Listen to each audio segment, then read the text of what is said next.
Kami magtanggap ng baril kay Pastor Kibuloy. Ako pa ba ang mag-deliver sa kanya ng kanyon bukas o machine gun? That's a very stupid proposition. It's silly. Bakit man si Pastor mamigay ng baril sa akin? Saan siya magkuha? Kung magsabi siya wala siyang baril, bigyan ko siya. I'm about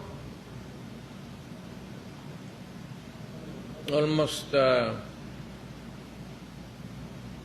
more than 500 firearms registered.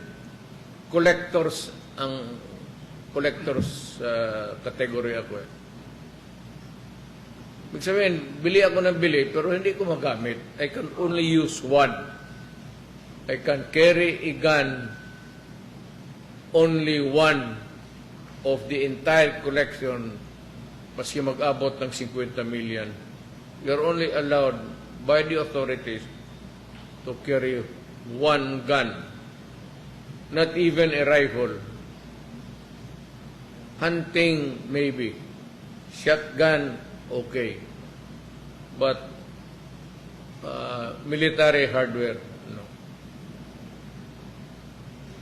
Wala nga ako eh. All that he had before was military, pero MR. Because sitwasyon, alam mo na, mayor ka, punta ka ng bukid, hindi mo na malaman kung sino yung kalaban mo. Hindi mo talaga alam kung sino ang gustong gorgor sa iyo.